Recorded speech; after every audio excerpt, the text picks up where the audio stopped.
Assalamualaikum warahmatullahi wabarakatuh. Pertama-tama, marilah kita bersama-sama mengucapkan puji syukur atas kehadirat Allah Subhanahu wa Ta'ala, atas berkat rahmat dan hidayatnya. Tak lupa pula kita kirimkan salam dan salawat kepada Nabi Muhammad SAW. Yang saya hormati Ibunda Dr. Kasma F. Amin, SSMPD, selaku dosen pengampu mata kuliah Bahasa Indonesia. Yang saya banggakan Ketua Tingkat Nurul Fadilah Basri, Wakil Ketua Muhammad Farhan Arsyad, Sekretaris Salsabila Zahwa, Bendahara Sri Kofifa, dan teman-teman sekalian yang saya cintai dan banggakan.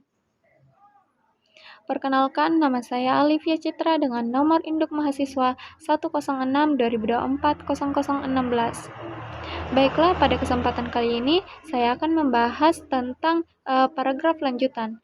Nah, dalam paragraf lanjutan ada 3 materi utama yang akan saya bahas. Yang pertama, ketertarikan kalimat. Yang kedua, syarat pembentukan paragraf. Yang ketiga, pengembangan paragraf. Nah, sebelum membahas lebih lanjut tentang 3 materi utama itu, teman-teman juga harus terlebih dahulu mengetahui tentang apa itu paragraf lanjutan.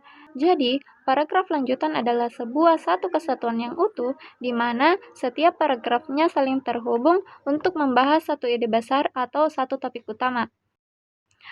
Lebih gampangnya itu seperti teman-teman bisa bayangin kalau paragraf lanjutan adalah sebuah pohon yang dimana paragraf pertamanya adalah akarnya yang berisi tentang gagasan utama atau tesis yang akan menopang seluruh tulisan kita.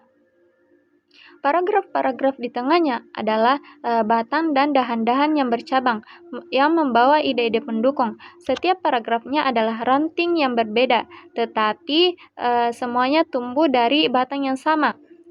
Nah, tujuannya cuma satu, yaitu membuat ide utama kita tumbuh dan berkembang menjadi sesuatu yang besar dan kuat.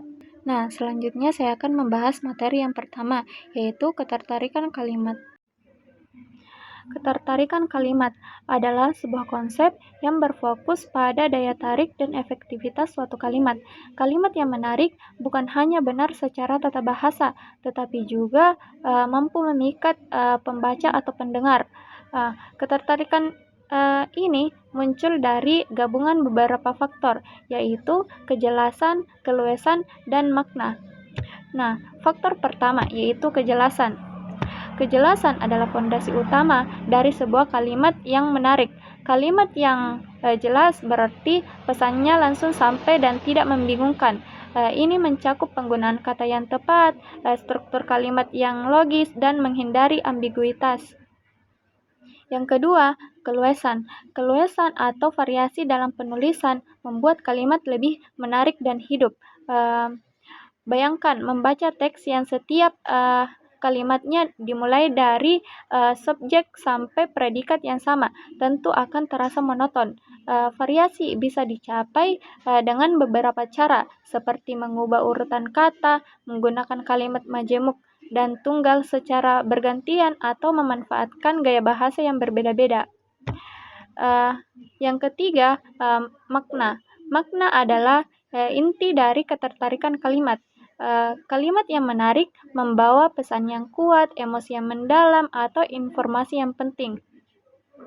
Makna bisa ditingkatkan melalui penggunaan metafora dan kiasan, deskripsi yang detail dan hidup, atau pilihan kata yang syarat makna.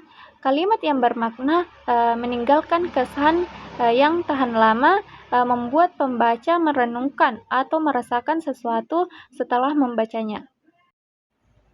Nah, teman-teman bisa melihat contoh ketertarikan kalimat pada gambar tersebut. Nah, selanjutnya saya akan membahas materi yang kedua, yaitu syarat pembentukan paragraf. Nah, dalam syarat pembentukan paragraf ada 3 poin utama yang akan saya bahas. Yang pertama itu kesatuan. Syarat terpenting adalah kesatuan. Ini berarti sebuah paragraf harus fokus pada satu ide pokok atau gagasan utama saja. Semua kalimat di dalamnya harus berkaitan erat dan mendukung ide tersebut. Yang kedua, kepaduan adalah hubungan yang terjalin antara kalimat dalam paragraf. Ini memastikan bahwa kalimat-kalimat tersebut mengalir lancar dan logis, sehingga pembaca dapat mengikuti alur pikiran penulis dengan mudah. Yang ketiga itu kelengkapan.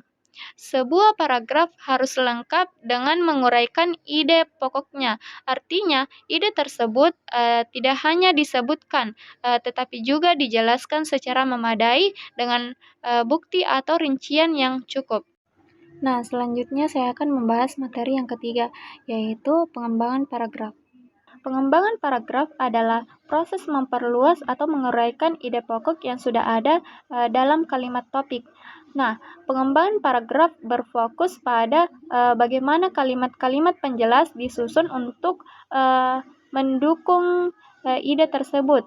Ada beberapa pola atau metode yang umum digunakan untuk mengembangkan paragraf. Nah, diantaranya yaitu yang pertama, pengembangan dengan contoh.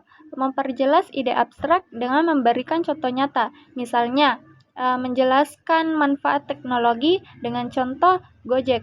Yang kedua, pengembangan dengan perbandingan dan pertentangan, menunjukkan kesamaan atau perbedaan antara dua hal. Misalnya, membandingkan hidup di kota dan di desa. Yang ketiga, pengembangan dengan sebab akibat, menjelaskan alasan atau sebab dan dampak atau akibat suatu peristiwa. Misalnya, emisi gas yang berlebihan dapat menyebabkan bumi menjadi panas. Nah, adapun pola-pola lainnya yaitu yang pertama, pola deskripsi, menggambarkan suatu objek dengan detail agar pembaca bisa membayangkan. Pola yang kedua yaitu klasifikasi, mengelompokkan topik besar menjadi kategori-kategori kecil yang terstruktur. Yang ketiga, pola definisi, menjelaskan arti sebuah konsep dan atau istilah secara lugas. Yang keempat, mengembangkan ide dengan menceritakan urutan kejadian yang berkesinambungan. Nah, adapun kesimpulan dari materi yang saya bawakan yaitu penulisan yang kuat dimulai dari perhatian pada ketertarikan kalimat untuk memastikan daya tarik mendasar. Kalimat-kalimat tersebut kemudian diorganisasikan ke dalam kerangka paragraf yang memenuhi syarat kesatuan, kepaduan, dan kelengkapan. Terakhir, kelengkapan ini dicapai secara metodis melalui berbagai pola pengembangan gagasan. Keseluruhan proses ini menjamin bahwa ide disampaikan tidak hanya dengan benar, tetapi juga dengan efektif, terstruktur, dan memikat. Baiklah, sekian dari materi yang saya bawakan. Kurang dan lebihnya mohon dimaafkan. Wassalamualaikum warahmatullahi wabarakatuh.